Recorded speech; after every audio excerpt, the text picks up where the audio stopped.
खंडोजी नेवसे पाटलांच्या त्या कन्या.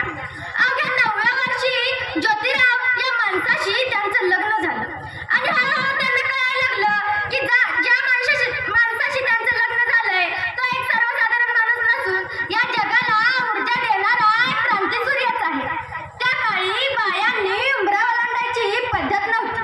बाईच्या जातीनं कसं आपण बरं, आपलं घर बरं आणि घरातील माणसं, स्त्री पुरुष, उच्च नीच असा लई भेदभाव होता आणि त्यावर एकच मार्ग होता, ते म्हणजे शिक्षण. शिक्षणाचा ध्यास हे एकच होतं ज्योतिरावांच्या मनात. एकदा ज्योतिराव फुले शिक्षणाचा प्रसार करत असताना फरान नावाच्या ब्रिटिश मॅडम त्यांना म्हणाल्या, मिस्टर फुले, तुम्हाला शिक्षणाचा प्रसार करायचा आहे ना? So educate women first, because if you women house will be educated. पण तुम्ही माणसं वुमेनला घराच्या बाहेर पडू देत नाही. सो बॅड मिस्टर फुले. झालं. ज्योतिराव घरी आले, सावित्रीबाईंकडे पाटी पेन्सिल घेऊन आले आणि म्हणाले, सावित्री, आजपासून मी तुला शिकवणार. आणि झाला त्यांचा अभ्यास सुरू.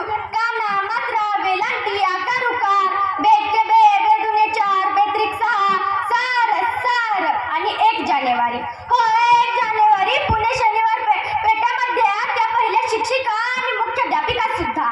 शेपटासारखं जगला तर काम तमाम होईल, पण वाघासारखं जगला तर नाम होईल. पण समाजात मात्र धर्म बुडाला म्हणून कोल्हेबळी सुरू होते. एखाद्या सर्वसामान्य माणसाने शिक्षण घेतलं तरी कोणता धर्म बुडतो हो? इतका टकला तू हा धर्म असू शकतो का? धर्मासाठी माणूस असतो की माणसासाठी धर्म?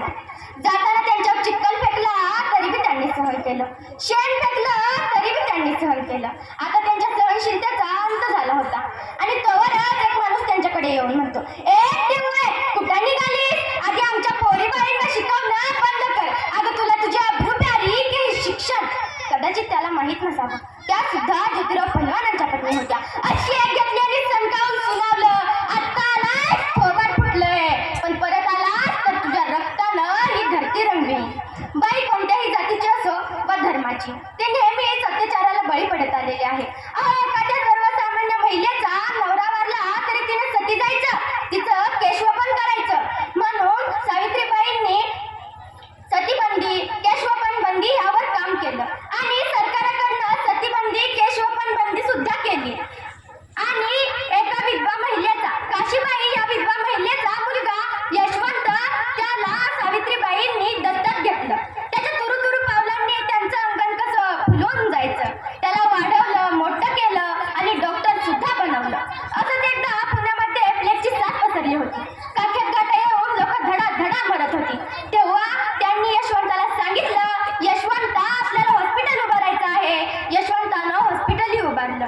त्या रुग्णांचा उपचार सावित्रीबाई आणि यशवंत स्वतः करत होते. पण त्यांना माहीत होतं की तो आजार हा संसर्गजन्य आहे. तो कधी ना कधी त्यांना आणि यशवंताला होणारच होता. पण त्या जगल्याच समाजासाठी. मरण आलं तरी मरणा तुझं स्वागत आहे रे. सावित्रीची सावित्रीबाई झाली, सावित्रीबाईच्या सावित्रीमाई झाल्या.